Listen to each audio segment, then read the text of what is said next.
Hey, turn it up loud. The sports podium is in the house right now. Dropping truth bombs everywhere they go with the stats on lock. Breaking down plays like a ticking clock. Sports podium, podium, podium, podium, podium, podium. Let's go.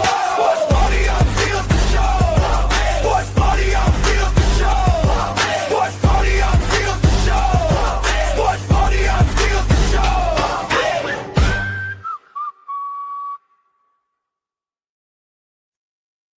Back, boys. Back live again. How we all doing tonight? Doing good. Still reeling, still reeling from Sunday morning, but we're all right. We're all right. Yeah, I gotta show you this. Ben, I gotta show you this background right here, bud. Just, you know what I'm saying? Nice little background right here for you. I had a feeling something was coming. So we'll get right into it, and we're gonna go ahead and give our opinions and thoughts about this Olympic game that happened on Sunday, USA versus Canada. We've seen quite a few fights. We've seen some freakishly saves between both goalies.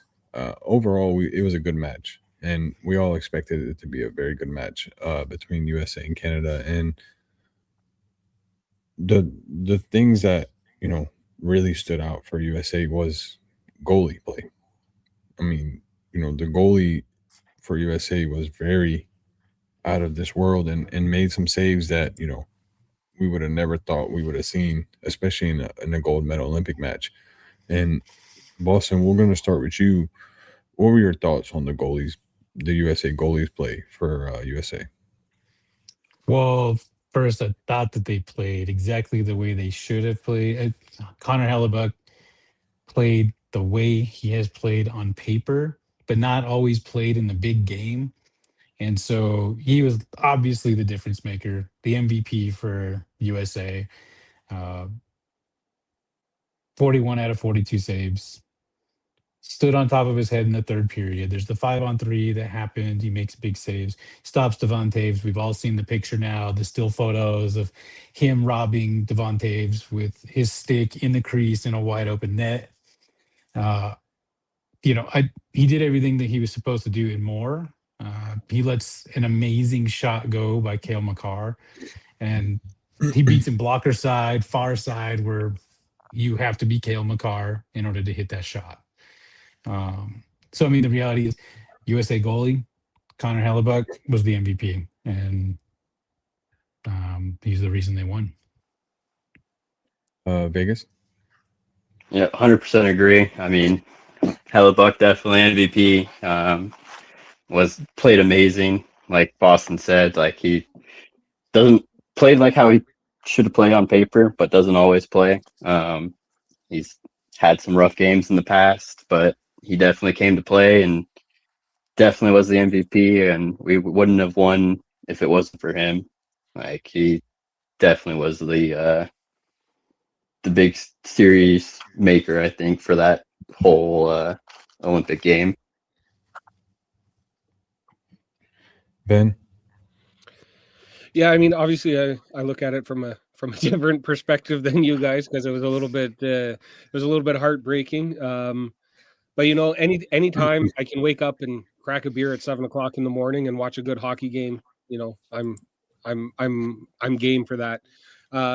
Hellebuck for sure stole the show. You could argue if McKinnon doesn't miss the net on a wide open shot, then that's a different story. That's a guy who 100 times out of 100 doesn't miss a wide open net. But it was a great game to watch. Unfortunately, we didn't come out on the right end, but like they were both saying, Hellebuck has had his struggles in the playoffs, and maybe this is not that the Jets are anywhere near the playoffs this year, but maybe this can give him a boost in kind of some of those bigger games that he's going to play in, and he kind of build up that confidence, and or maybe it's on the Jets now to see how to build the team in front of them that you can maximize getting the best out of them in these big moments like that. So Yeah, I thought at the end of the day, it was an unfortunate result, but it was a great game. I was on my feet the whole game, pacing around the living room. Had to tell the kids, go sit down. I'm watching a hockey game right now. But yeah, no, it was fun. It was a fun tournament. From beginning to end, it's great to be able to support your cheer on your country and in our national sport. Yeah, no, it was definitely overall a very good game. And, obviously for us here in America, we enjoyed the outcome. And the people in Canada didn't enjoy the outcome. But the last time we played, Canada did take the gold home. So right now it's, we're looking forward to the next matchup in 4 years, and we'll see what happens from there. But on the Canadian perspective, you know, they played an outstanding Olympics the whole time. They were playing lights out, minimum mistakes. What happened in the gold medal match besides the open net miss that they became silver medalists instead of gold medalists? And then continue on that topic. Yeah, I mean, there's the term getting goalied. It seems like a negative. Like it seems like you're trying to take away from what the Americans did against us. But it's more of like a descriptor of how the game played out. It felt like the first period was kind of a bit back and forth. America came out with like a strong like first 5 to 10 minutes. Canada kind of first period kind of went back and forth, but then it seemed halfway through the second and definitely into the third period that Canada was just kind of controlling the pace of the game and had the better of the opportunities, and we just couldn't put one past Hellebuck, and we had the opportunities to do it. We 100% should have done it, in my opinion. Like that save on Taves is crazy. I like, that's that's a gold medal winning save right there. I don't, it's not to, it's again, not to excuse a loss because we had our opportunities and we should have won it. I'm not a huge fan of 3-on-3 to decide the end of a game. There's a reason they don't do it in the playoffs in the NHL. You know, I get doing it earlier in the tournament when you're trying to run through a bunch of games, and you have another game coming up that you got to start. So you want to end this game, and it's the round robin, and we just need to get the game over with. But I don't know. I would have liked to have seen 5-on-5, to finish the game. But yeah, I think at the end of the day, they had a better team. Like the US team is built to beat Canada. I felt like all of our strengths. We had the speed of McDavid and the speed of McKinnon and the speed of Cale Makar and all those kinds of things. And they kind of built a team, big, physical, good defenseman, one of the best goalies in the league. Like it was built to stop this iteration of Team Canada hockey, and they were successful in doing it. Awesome. Yeah, I think a couple of things to touch on real fast. I mean, yeah, the obviously one's the miss net or the empty net, right? The Devon Toews save. I mean, those are freak things that don't happen. You said McKinnon hits that 100 out of 100 times. That's right. Like he doesn't miss that. Nobody misses that. I saw a bunch of people taking videos of themselves shooting that same shot without the pressure of the gold medal being on it. But some other things that happened. The penalty kill for the Americans was 3 for 3. That's a big deal because one of the things that Canada had was a power play that was just unreal.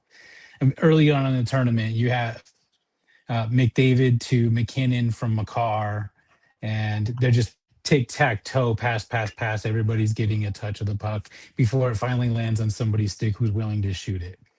And that power play was nuclear, and they stopped it. I mean, that was one of the big things that they did. They snuffed it out. You don't score on a man advantage. You don't score on a 5-on-3. I'm a big proponent of if you can't score on a 5-on-3, you probably aren't going to win that game. But they kept the relentless pressure on. And then 2 breakaways that took place. McDavid, he seemed to not know which way he was going to take that puck. He almost fumbled it himself, just gets it right. And then Celebrini had one too. And the shot selection. I know he had a defender coming in from the right side, and so he needed to make a quick decision, but shot it right into a pad and wasn't able to take it in any closer, maybe make a move, deke it out, and put it in the net, something like that. But shout out to Celebrini, who had, at what, 19 years old, one of the greatest tournaments I've seen. That kid was everywhere. I think he was logging like 25, 26 minutes a night as a forward at that age, too. Just incredible stuff. But those are those decide games all the time. 3v3 hockey, I think everybody agrees, like, we want the true 5-on-5 spirit of the sport in there. I get it seemed like the Olympics really didn't set up hockey that well with the smaller rink and game time decisions and stuff like. Didn't really set everything up for success, including 3v3 and the gold medal game. But it's fair. Everybody plays 3v3. Everybody plays that style. So 100%. I think both sides agree, though, that they would rather have 5v5. And I do like the argument that, like, 3-on-3, it showcases more skill. Like, oftentimes a 5-on-5 game, it's a random tip off some guy's shin pad that is the one that, you know, ends up beating the goalie when he's not expecting a shot. Or 3-on-3 kind of exposes a little bit of, you know, or lets you have a little bit more skill. And from Canada's side, on a 3-on-3 and over the boards comes McDavid, McKinnon, and Makar, you feel really good about your chances winning in a 3-on-3 if those are your three guys out on the ice. You know, And there's it's a lots game of of roster inches. questions I feel like Team Canada is going to have to answer for. Like, how come Evan Bouchard wasn't there? Where's Jacob Chikrin? How come he's not there? One of the goalies in Colorado is probably better than Bennington. Why is he not on the, like, there was lots of roster construction things, I think, that came with our team this year. But I just want to call out real quick, too, that there was in the overtime, Makar goes to make a play on the puck, and Werenski and him kind of, or Hughes and Makar go for the puck at the same time. If Makar gets there a half a second sooner, it's a 2-on-0 between Makar and McDavid on Hellebuck for the gold medal on the line. Mhm. And then the second piece to that was McKinnon looks like he's going to have the puck as it enters the zone. But because it looks like a 2-on-0 or 2-on-1 against him in his zone, he hesitates for just a second. Werenski takes it over. Two very small details of the game that ultimately changed the dynamic of that 3v3. Werenski outpowers McKinnon because he hesitates, gets the puck over to Hughes for the golden goal, right? So really just small details. But Makar gets there a half second sooner. It could be the other it's way. McDavid and Makar in on Hellebuck all alone with the gold medal on the, like, it's you know, they say football is a game of inches, but, like, hockey is also a game of, you know, like, one random bounce. If, you know, if that McKinnon shot hits the post on a random angle, that might go in. You know what I mean? Like, Yeah. hockey is just as much of a game of inches as it is as any other sport is. No. Vegas, anything to add on to that? Not really. They touched on pretty much everything. The power play was definitely a huge moment for us. I was standing up that whole time. I thought it was definitely over on that 5-on-3. Sweating bullets, but they pulled it off. And yeah, they pretty much covered everything else on that. So I want to take a shot at someone right now, but like not personally, but like, how do you think McDavid feels losing 2 back-to-back Stanley Cups and then turn around losing a gold medal to the same player he lost 2 Stanley Cups to? And Matthew, pronounce his last name for me. Kachuk. You know what I mean? I mean, you got to feel some type of way about this. Losing 3 big titles to the same player you lost 2 Stanley Cups to. You know what I mean? I mean, do you think he's going through it? I mean, I almost feel like it's almost the reverse of what I was saying about Connor Hellebuck, and being like, okay, maybe this is the thing that can kind of turn around his big game performances. And now it feels kind of like McDavid this is kind of the narrative around him now is, you know, not being able to win the Stanley Cup, not being able to score a goal to win the gold medal. You know, it's great when you're doing it in the Four Nations, but this is the real stage. You know, the Four Nations was at the end of the day still an NHL break from an all-star game. You know, so you worry that that's kind of going to be in his head now, and like he's going to kind of be stuck with that kind of narrative, you know, like a Josh Allen or a Lamar Jackson, and kind of have that narrative stuck around him, and hopefully it doesn't impact him too much. I mean, similar to Josh Allen or Lamar Jackson, he's the most skilled guy on any hockey rink that he goes to. He's the best player that's there, and you just can't get it done. So it's a tough pill for him to swallow for sure. No, it definitely is. Boston? Well, I mean, you can see it on their faces as they get handed the stuffed animals at the end of the game. You know, I mean, you could see it, right? But I think to your point, this is tough because right now his team is in the mix for a playoff spot, but they could fall anywhere. I mean, right now standings in the NHL are kind of all very even. You have some top tier teams, and you still have some of the bottom tier teams that are pushing. And if they had a good enough run, they could get back into a playoff spot right now too. So, but Edmonton is one of those teams where he's looking right now. He has two still kind of makeshift throw together goaltenders that could give you a shutout one night or give you a 60% the next night. And so in a 7-game series, how many good and bad games are you going to get from your goaltenders alone? He's got Bouchard, he's got Hyman, he's got Draisaitl, he's got his guys, right? He's got the players that are going to come and ball out every single night.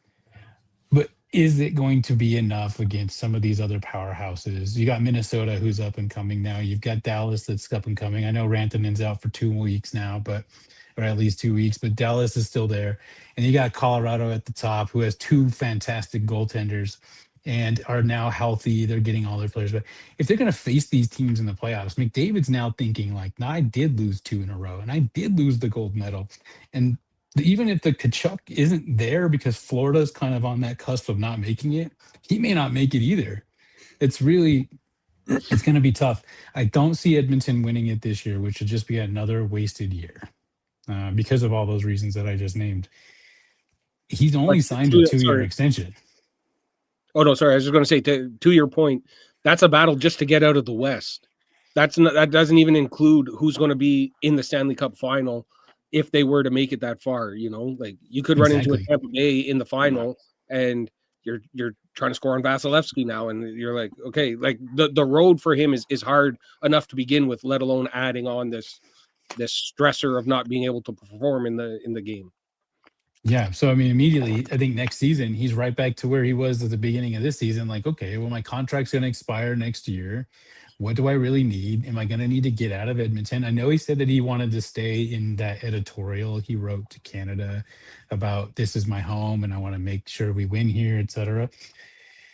But reality has to set in. I mean, is his coaching staff going to be good enough? I think Knobloch, I think he's not going to be there after this season if he doesn't win something or get back to at least the Western Conference Finals. Vegas, I'll defer to you. I can talk all day, but that's my 2 cents. Yeah, I mean, I think it definitely is something that he'll think about, but I don't think it's something that will like affect his game. I don't think. He's one of the best players in the world. I think he's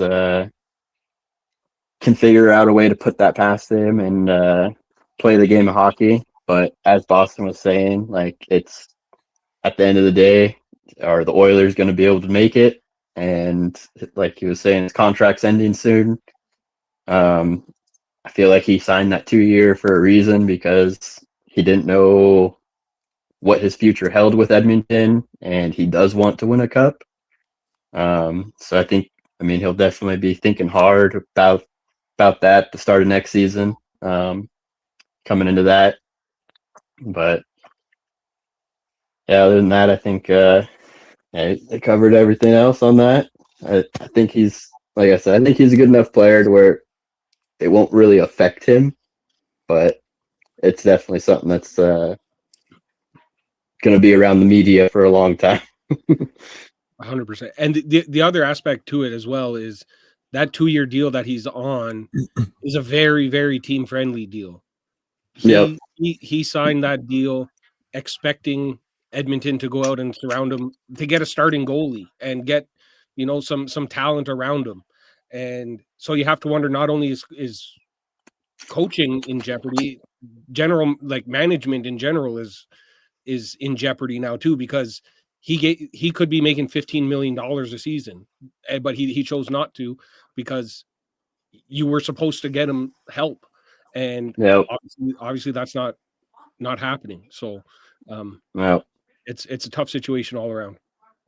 No, it definitely is, and we'll see what happens. I mean, we're pretty much at the halfway point right now of the season. We're little like over. 2/3 in. A little over. Yeah. We got about 2.5 months left, or 25 games ish. A month left. Yeah. Looking at the standings and looking at where the teams were, I know last time we had this show, it was probably like 2 weeks into the season, maybe 3 weeks into the season. And some of these teams, because I look back at the last live, and some of these teams that we talked about at the beginning of the season are still here at the top of the standings. And, we got the Lightning leading their division. We got Colorado leading their division. They were a couple games back when we first talked about it, but, Boston talking about Colorado being very good and ended up in that top spot as of now. And then we also got the Knights that are still there on the top spots. I mean, do we see any of these three teams, making that deep run into the playoffs like they have been the last couple of years this year? Well, I think Colorado and Tampa Bay are on a collision course. Colorado is healthy now. They got their captain back. So in the last 10 games, they were 4-5-1. Before that, they had only lost 2 regulation games heading into January. So they got their captain back. They've got Taves back. So their defense is back in. They just made a trade today for Kulak. Traded Sam Girard to Pittsburgh. That adds some weight and size on the back end for their later pairings. Defensively, I really, and they just had an incredible Olympic Games, leading Czechia in scoring and really driving play that he hasn't had to do so much in Colorado or in Carolina. And so I really think Colorado is going to get back on the wagon and take off. I think Tampa has shown through injury and otherwise they're going to win some games. Vasilevsky looks to be back in good shape. So I think that those two are really on a collision course to make deep runs and get over the hump of and through some of their demons that they've had to face the last few years. Ben? Yep. Yeah. Or Vegas? Go ahead, Vegas. Yeah, I'd agree with that. I definitely think Colorado's definitely making a big push. Tampa is right there. I'm a little bit scared for my Knights, honestly.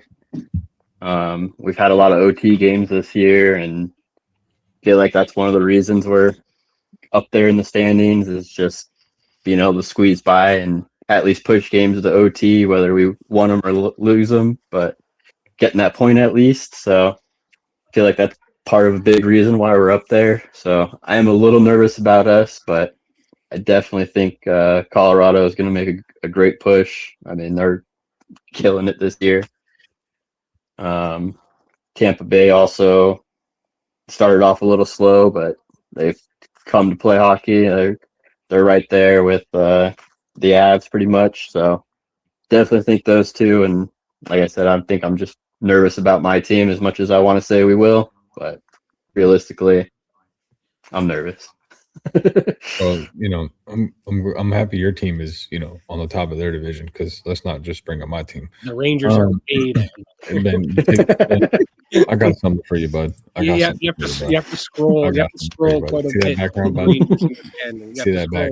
It's like going to Google, like the 5th page on Google. Like no one is ever down there. You see that background, bud? Stay off my Rangers. Thanks, bud. Ben, what are your thoughts on those three teams, though? Yeah, I mean, I feel like as of right now, it's Colorado's kind of Stanley Cup to lose, if you will. They look like the strongest team, the most complete team.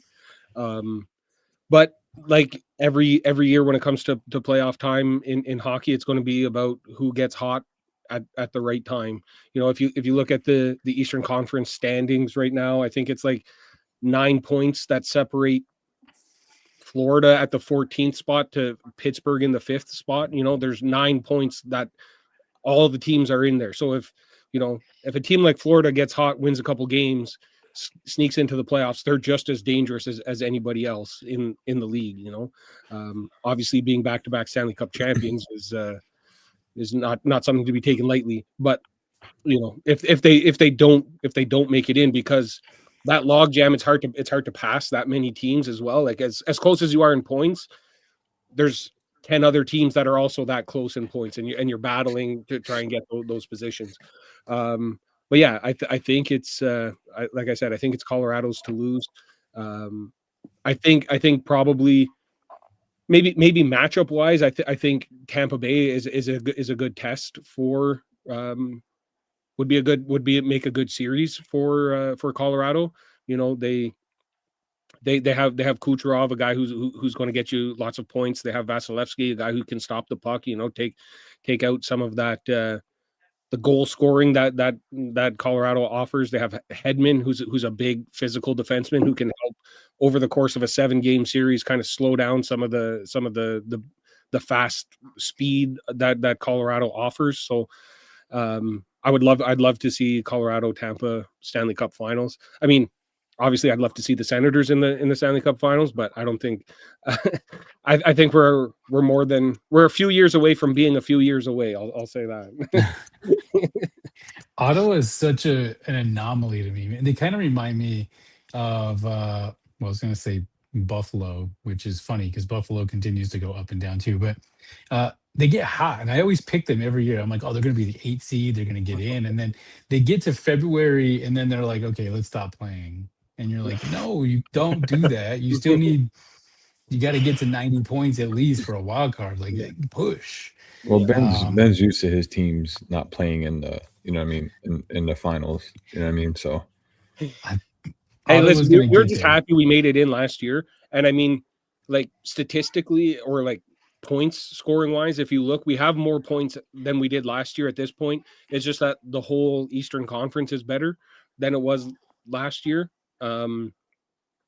So yeah, I mean, I feel like, you know, we always say like at American Thanksgiving, you kind of figure out where your team is at. And this year was a little bit tough for us because we had Ullmark on a hiatus at that point of the season. So it was tough to kind of judge where we were at. And, you know, we had Brady Tkachuk was out for the first, like he got injured in the very first game and missed 20 games. So that kind of put us, well, we played well while he was out, and then he came back, and that kind of messed up the flow of the team a little bit. But they're another team. Ottawa's another team too that, you know, we saw it last year against Toronto. They gave them a hard fought series as quick as the series was. It was still a battle back and forth, and Ottawa still had their chances. They're probably a first round exit if they squeeze in, but they're still a tough matchup. They play like a tough style of hockey, and you know they'll wear you down a little bit.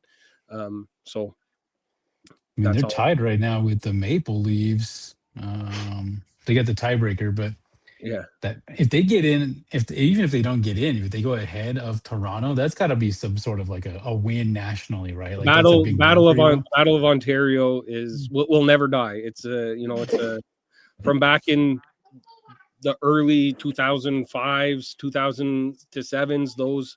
That was some of the best hockey I remember watching as a kid. You know, it felt like there was a shift. Toronto used to be like the better team, and we were kind of the grittier team. And then we got Hossa and Heatley and Hossa and Martin Havlat and then we became the fast skilled team, and they became the Ty Domies that would try and fight us, and it was always a battle back and forth. They always had our number in the playoffs. So now it's nice to see it kind of come back a little bit in our favor. So before I get, because I got a big question for y'all, I'm just going to take majority of the time. Where are we at with Carolina? Do we think they're going to make any noise? I mean, they're always in the playoffs. Do we think they're going to make a deep run? Eastern Conference final losses. I mean, that's all they do. Get to the Eastern Conference finals and lose every year. So Lose. Yeah. So we potentially see them going into the, at least you muted yourself, bud. You know what I mean? they're a great team. I think they can do it. But they're going to face a Tampa team. They're going to face some of these gaudier, stronger teams. They're a really big perimeter team. They like to play on the outside, so they got to get inward in the playoffs and play tough hockey and score ugly goals. And that's what they've proven to not be able to do in the Eastern Conference Finals every single year. They get there and then they get into muck battles with Florida, and then Florida handles them in 5 games and calls it a series. So or they get swept. Oh yeah. So the question I do have is Jack Hughes, right? He's young.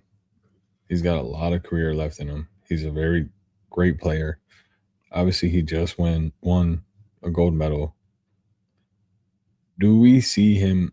Now, I don't know his contract status, so that's something y'all are going to have to inform me on. But do we see him potentially asking for a potential trade, signing with a new team when his contract's up? Is he getting tired of the New Jersey atmosphere and wants to try to win more games with a better team? What are your thoughts on this? Vegas, we'll start with you. I see Boston's looks, and I know he's got a lot of stuff brewing in that. Oh yeah, I'm sure he does. Yeah, I'm not 100% sure on his contract off the top of my head. But like you were saying, he is a young player. I definitely think he'll try to go somewhere else rather than New Jersey. But I'm not 100% sure what his contract is, how long he's stuck there, or how long he's possibly with them. But I do think he's probably got a taste of that winning now. He probably wants to go somewhere to where he can know that he can compete for, deep playoff runs and have that chance at that Stanley Cup. Because, I mean, he's got the gold medal. Now he's got to get the Stanley Cup. So, I mean, every NHL player is going to be, those are the two things you want. So I think it's definitely. He's got a gold medal at a very young age as well. So he's got a long career ahead of him to try to win that Stanley Cup. To try to get both of them and succeed at both of them. So we're this way, when he does retire, he can say, "Hey, I won a gold medal and a Stanley Cup." So yeah, and I know he's loved New Jersey. So I mean, I don't know what that trade would look like or what, but I do think at least in the next 3 or 4 years, I think he will try to go somewhere else if he hasn't already or whatnot. But yeah, I'm not 100% sure what his contract is. So just real quick, the contract ends at the end of the 2030 season. So we got 4 more years. For 4 years. Yeah. So like 3. Yeah. So yeah, like 4 years. I think he'll definitely be looking at that. If New Jersey hasn't had a good push in the playoffs or something, I think he'll definitely be looking for a team to go to where he can make that push and try to have his chance at that Stanley Cup. Before we get to you, Boston, I want to hear Ben Stiles because I know you're going to have a lot to say about this topic. No, I mean, look, he's there was kind of a consensus going into the Olympics that he was probably the second best defenseman in the league next to Cale Makar, and I think he might have changed lots of people's opinions based on his play and obviously scoring the gold medal, the golden goal, and he now might have surpassed Cale Makar as being the best defenseman in the league. I think he's on. I just tried to pull up the contract as well.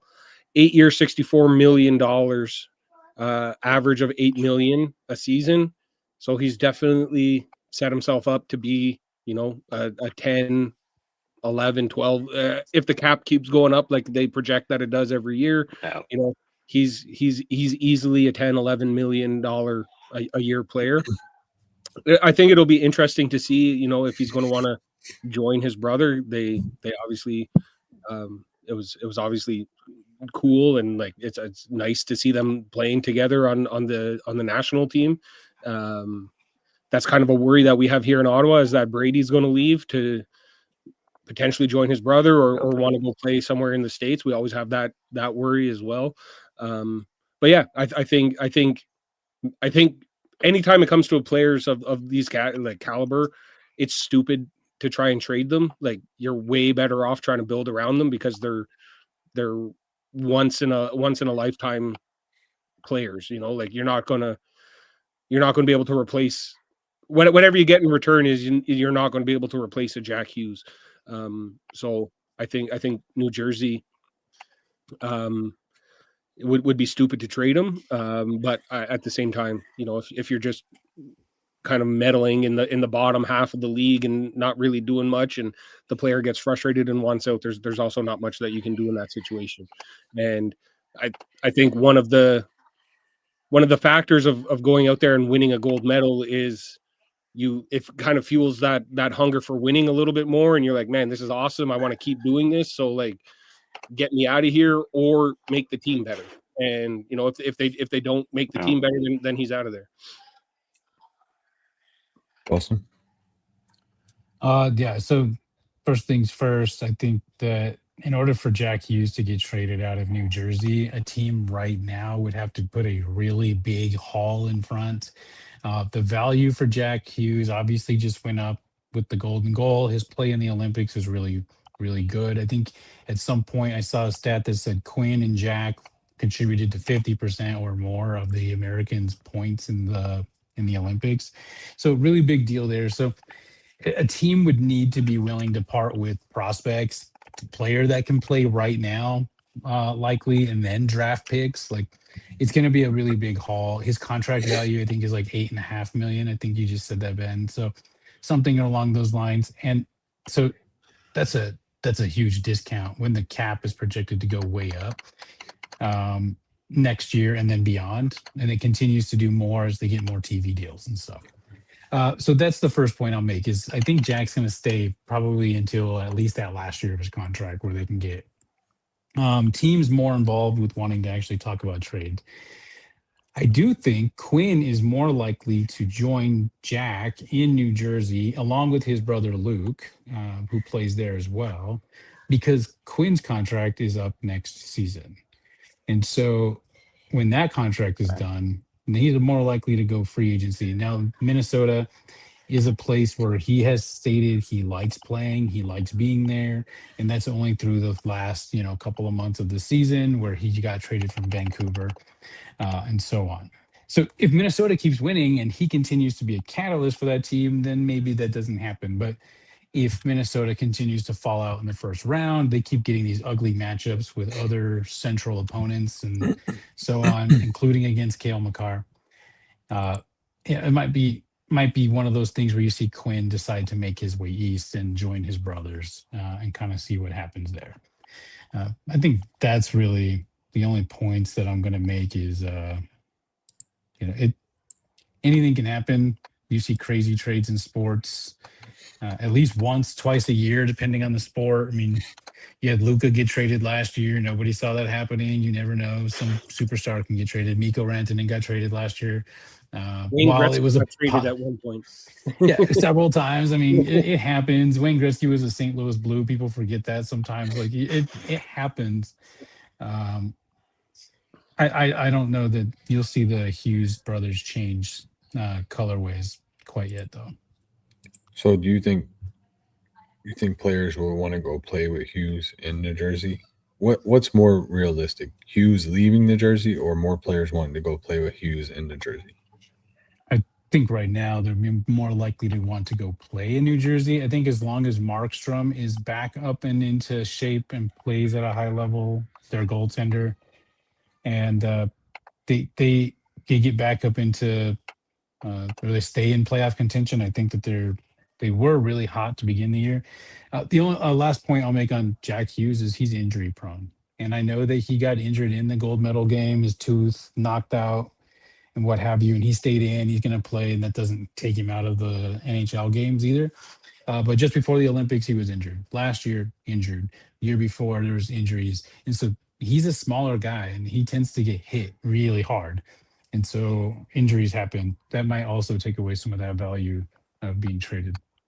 One thing also I think that is kind of underlooked or under thought about when it comes to these contracts is lots of guys will go to places with no state taxes. Canada misses out on lots of players, especially here in Ontario, because of a $10 million contract. Your take home is actually like $6 million. So we saw it when Nashville went crazy on free agency day. I think it was last year when they signed like everybody for $9 million a season, because those players are going to make their take home is the $9 million. So I don't know what the deal is like in New Jersey, but like if you have a choice to go to a place like Florida where there's no state tax, or you go to New Jersey, I feel like both players will choose just to go to Florida, and the brothers will pick a team and go play in for that team instead of one going to the other's team. They'll just both go to a different location.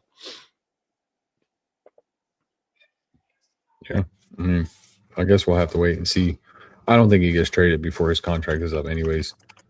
No. So No. I think he's too good of a player for a team to trade, a player like that. As much as, he's played, yeah, he is injury prone, like Boston said, but he still puts him out enough amount of time in to show his skills and to show, how he plays and what he does to that team when he's on the ice.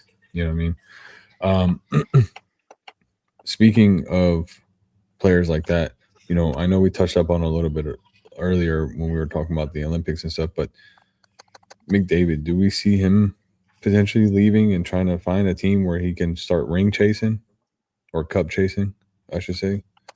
I mean, he did sign that 2-year contract, like you guys said, but, he's starting to get there, in the hockey age, as an older player, but does he start cup chasing here soon, or does he stay loyal to his team? Boston?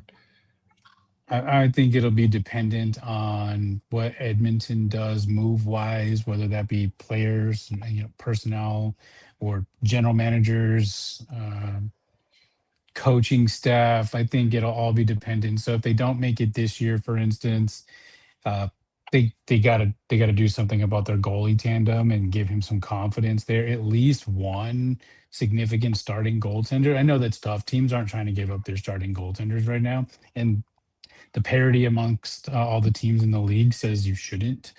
But that would be what my guess would be. If he doesn't like what management's doing, then ultimately he's got to go somewhere with a team that's already ready for him to join and make a splash, right? This would be adding Kevin Durant to the Golden State Warriors type situation. Like, he's got to be ready to go, primed, and they can win without him. But with him, they're almost guaranteed to win it and go 72 and 9 or whatever their record was. So that's the kind of mentality that I'm thinking. So, with that being said, what teams, like if this were to happen this year or next year, what teams do you expect for him to like look at to even try to cup chase with? And you don't got to name a lot, just a couple. You know what I mean? I don't. The rumors are always swirling that he's coming to Toronto. If you listen to Toronto sports media, they're always, one day away from signing and trading for Connor McDavid. But that is kind of the, I would say the ideal spot for him, or one of, a team that just needs a little bit of help getting over the hump, and you add the best player in the league, and good things will happen. They obviously look like they're missing Mitch Marner and kind of the points that he can produce, and McDavid is always up there in the top of top of the league for point getters. So that as much as being a Sens fan, I would hate to see it. I feel like that's a destination for him for sure. Yeah, I got two quick teams. I won't dive too much into analysis, but I've seen Red Wings as a potential suitor. They got a really good team this year. They're doing really hot. But they don't necessarily have that point getter. They don't necessarily have that, that demon when they need him, and somebody who can take over a game by themselves. If they get a game breaker like McDavid, that would push them over the top. Push a lot of teams over the top. And then Los Angeles Kings, I think, was another team that I've seen. Sort of an outlandish one, but with Kopitar leaving and some changes they're trying to make there. I think that those would be two teams that can take him on and immediately make changes. And then he kind of follows that Gretzky trend, right? I was just about to say, Kings. he'll be in New York Rangers gear in Yeah. no time. Hot take, don't worry. Yeah. Oh, you Yeah, want it's to talk about the Rangers? Yeah, I was gonna say LA, and then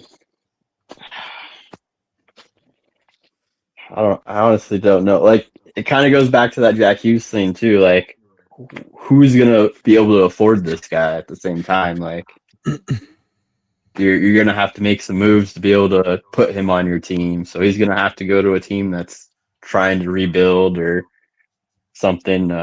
I'd say LA, or I could possibly even see the Penguins with Crosby leaving. But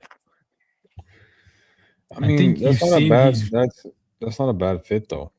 If he went to the Penguins, if Crosby No. leaving. No, we've had enough of the Pittsburgh Penguins winning. Okay, we can move on to someone else. McDavid's proven he's willing to take a smaller contract to make things work, though. He did that this year when they were like, "Oh, he's going to go make $20 million a year," and then he signed for significantly less. So maybe, but I think he did that. But I think he did that because it's the Oilers and it's someone he has been loyal to. When it comes to a new team, I don't know if he will be willing to make that sacrifice. But I mean, obviously, I don't know. Yeah, but he also probably thought, okay, let me take the Tom Brady route and take a smaller contract. Maybe the management will bring in, a player to help me try to get over that hump. And obviously they did. So it's pretty easy for you to talk about Tom Brady, isn't it?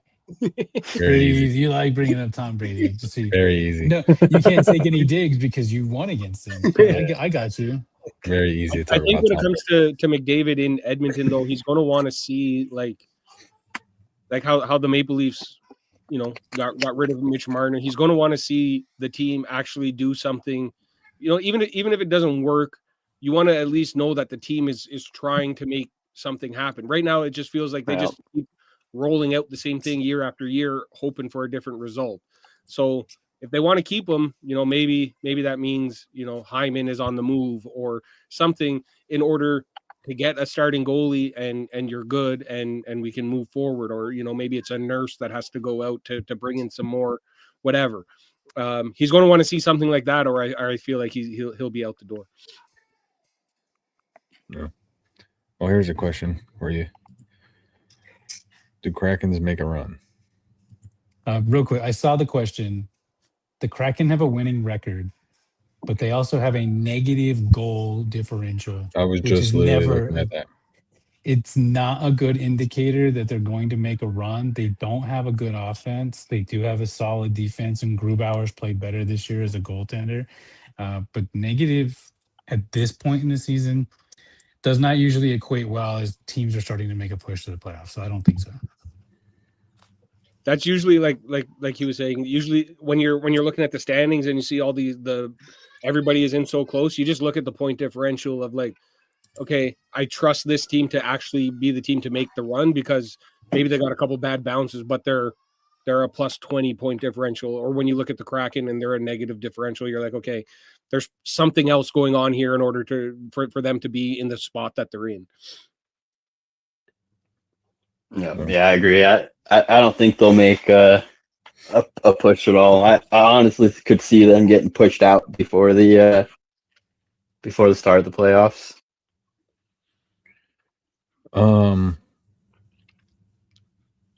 Let me see. It was so any major points or topics that need to be talked about before we move on to the next things from the standings, from teams that you would like to see the rest of the season?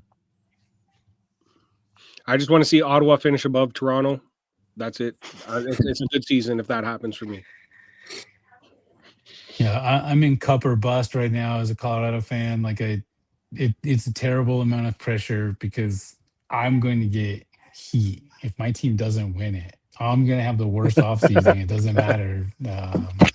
It's terrible when you get that high of expectation, but it's great because you can see your team's doing so well. Trade deadline is approaching very quickly, so you'll start to see a lot of trades over the next, what, it's like 2 weeks. Any big names expected to be traded?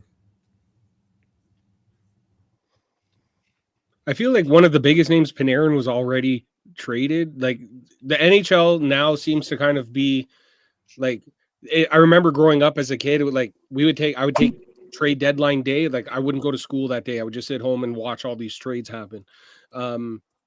But now it feels like they get out ahead of the actual trade deadline day, and trade deadline day is not as exciting because teams now realize you need them for a little bit longer than that month leading into the playoffs. So they try and get the guy a little bit ahead of the trade deadline. Really? So I feel like that was kind of one of the bigger names, but I don't really know who else is on the trading block. Yeah, I think trade deadline time, big names typically go, not as often as like the NBA. You'll see big names traded all the time. NFL, you see some names not as often, but you kind of see those. But you get a lot of second and third line trades that happen. These are the guys that make a difference because they don't necessarily have to come in and put all the pressure of being the guy. They can come in, play a good forechecking game, good defensive game, power play, and penalty kill. Like you kind of get those. And so a couple players right off the top of my head. Nazem Kadri from the Calgary Flames is a center that is being looked at. There's rumors of Colorado, rumors of Dallas, and I think maybe even Detroit. So that's a good one to look out for. Jordan Kyrou from St. Louis is also another name to kind of look at. The guy can score goals. He's not done real hot this season in St. Louis. St. Louis is a garbage team anyways, but Jordan Kyrou, I think those are two names that you'll see. Not big household names at this point. Vegas, anything looking forward to in this back half of the season? Anything that stands out to you that you would like to see? I'd like to see Jack Eichel break 100 points for the Knights, but I doubt that'll happen. He's at 68 right now, I believe. So he's close, but we still have not had a player break 100 points on our team since we started. So he's the closest right now. So that would be awesome to see. I hope we make a playoff run.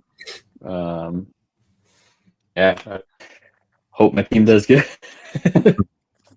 So moving on to the point leader, McDavid being with 96, he's got 2 on his tail.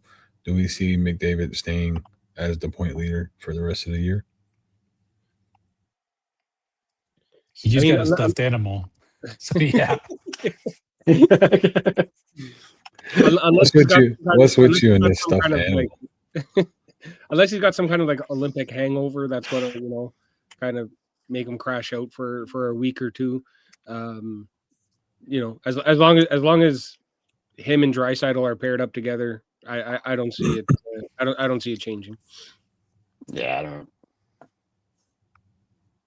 Awesome. I mean, I'm hopeful for McKinnon to pick it back up. I think much like McDavid, though, he's got a chip on his shoulder having missed that empty net. His pouty face when he got his own stuffed animal. So I think that these guys are going to refocus. Makar and McKinnon, you're going to see them take back off.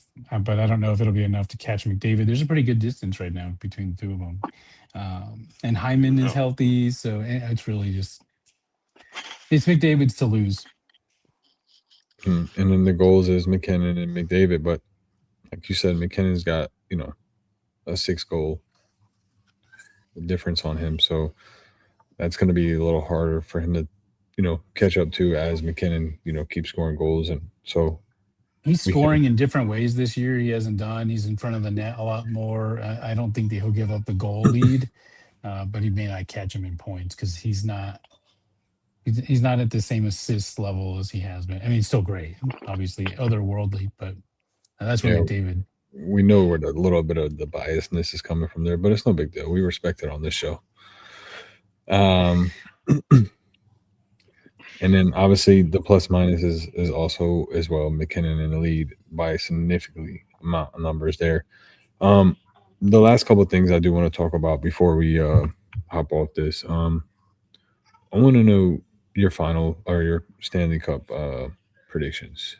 Obviously, we talked about Colorado, we talked about Tampa, we talked about um, Edmonton. The Panthers only being really 11 points behind.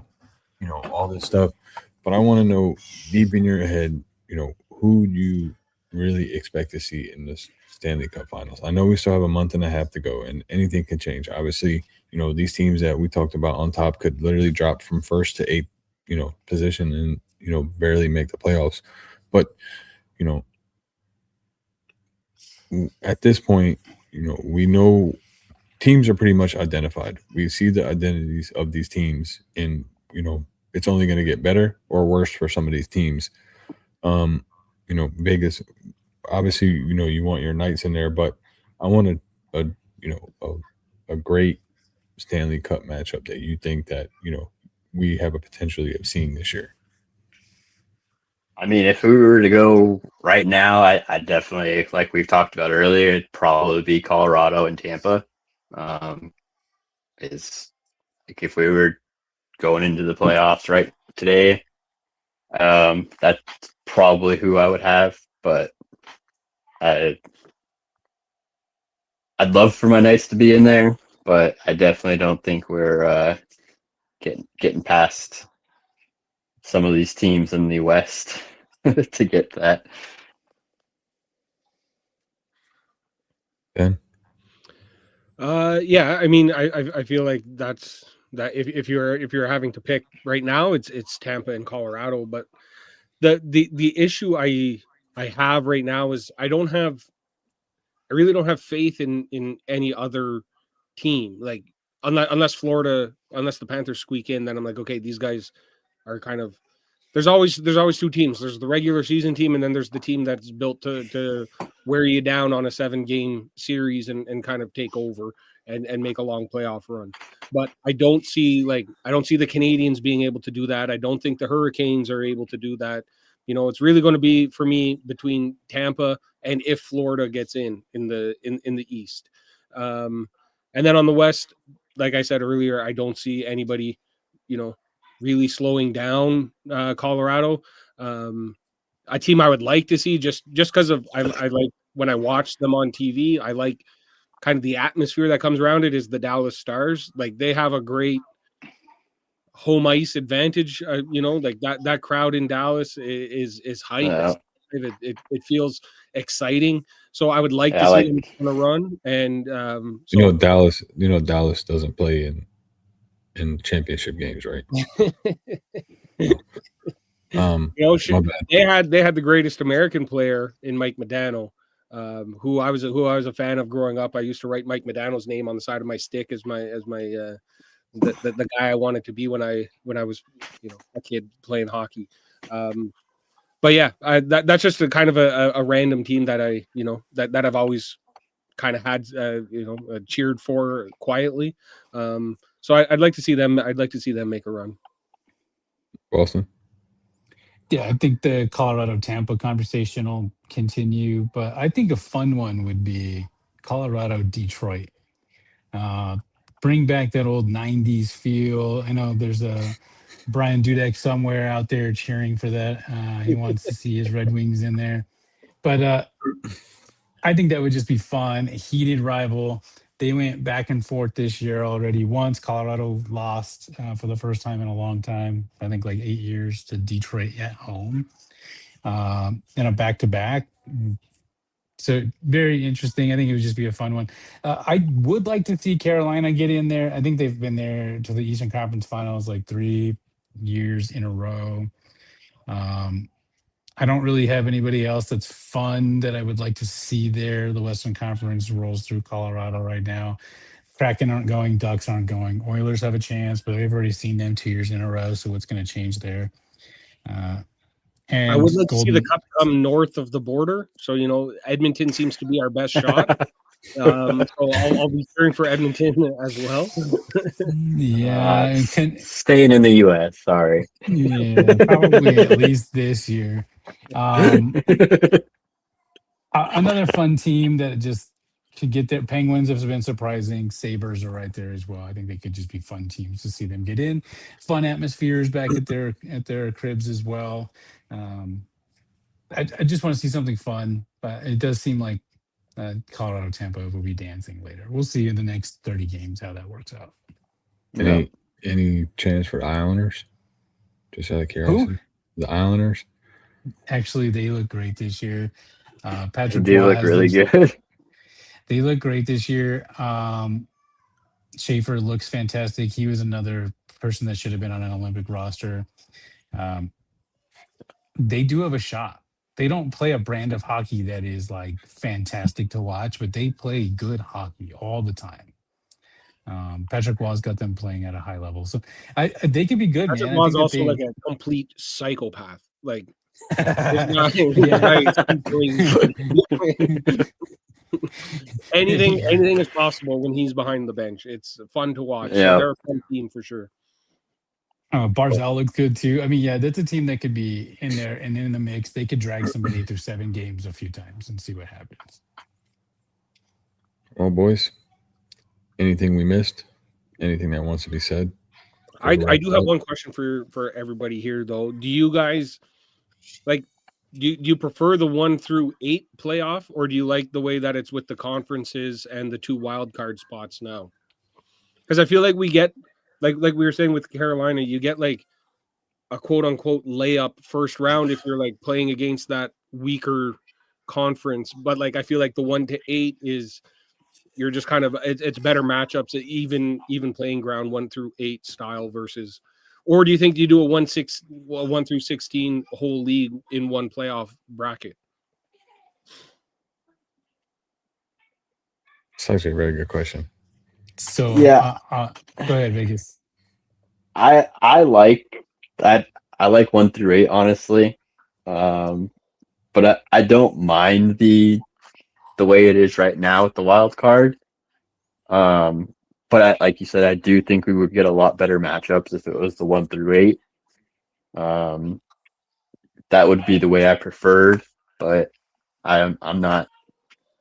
I don't hate the way it is now either, so it's not like a big deal to me either at the same time. Yeah, but a top 16 whole league bracket would be would be crazy. That would be very interesting. Like I would love to see that at least once or twice just to see how it would pan out. I think that would be exciting. I like the 1 through 8 format. For one reason, I'll give you a good reason for both ways, actually. But 1 through 8, I think you get later round matchups that are much better, much stronger. So when you get to a conference championship, you have the 2 that could win it all, duking it out in a 7-game series. I think that's what the 1 through 8 really does, is it eliminates those teams that squeaked in, and or you get like a 2012 Los Angeles Kings that sneaks into the wild card and then runs the table and wins the championship, right? So you get the Cinderella story in that instance. But what the current format does is it gives you that jump, that bite to the playoffs immediately into it. So you're going to get in the Central, for instance, Minnesota and Dallas are only a few points behind Colorado. So not to jinx anybody or do anything, but any one of those 3 teams who are currently atop the league in every way, except for I think Tampa now squeaked into one of those 3 spots. You have 2 of the top 3 teams that will be playing each other to start the playoffs, which is good. It gets you excited, but then you miss out on the later rounds where those 2 could be duking it out for an actual championship. Yeah. I just always hate that, like, we've seen it the past couple of years where it's like, I think let me just see here. It's Vegas and Colorado is like the first round matchup, and that's like, those are two Stanley Cup favorites out in the first round. And I kind of didn't like that that it's kind of out of the way. Like, I want to see that right away. I want to see that be the Eastern or the Western Conference final, not division round one. So I like the 1 through 8 as well. I think they should revert back. Maybe keep the divisions and conferences the same as how they have it, but just go through a 1 through 8 top of the order kind of thing. Actually, I have something to add to that. Do you think they'll break down eventually the divisions more and do smaller teams in each division, or you think they'll keep it the way it is? Well, they're talking about making expansions. I think they've guaranteed 2 more teams or something like that in the next 4 years. So they're not going to get smaller. In fact, I think they're going to get bigger.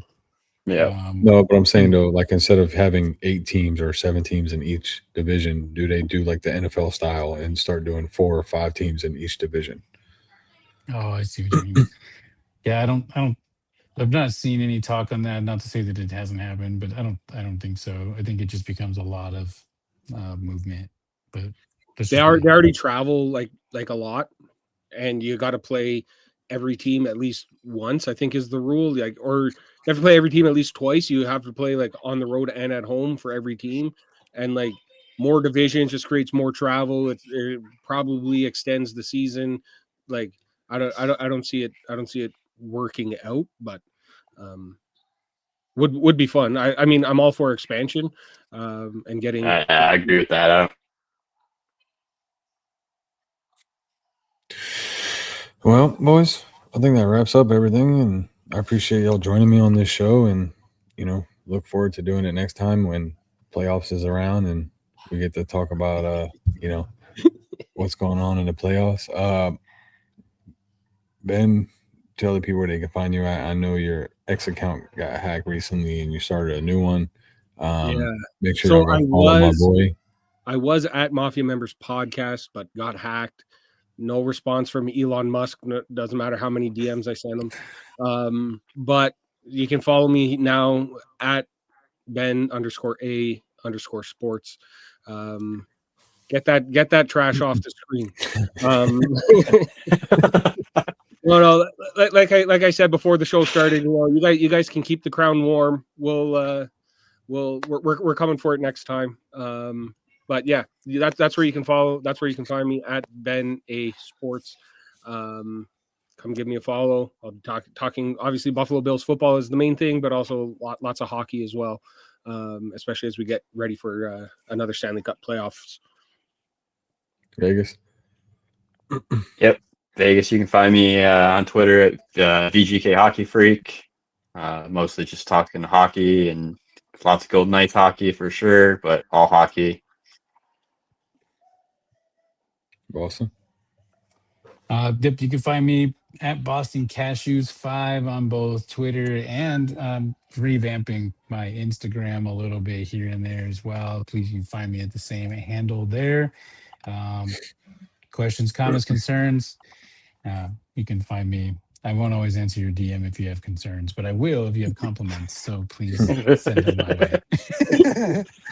I appreciate all you boys again. Much love to all you guys. You know where to find me at Hot Take City 904. For any updates on next lives, let me know. We got basketball playoffs coming, NHL playoffs coming. We got free agency coming, NFL draft coming. So looking forward to all these lives that we got coming up. So appreciate it again, boys. And until next time. Thanks, brother. Thanks for having me. Have a good night. Take care.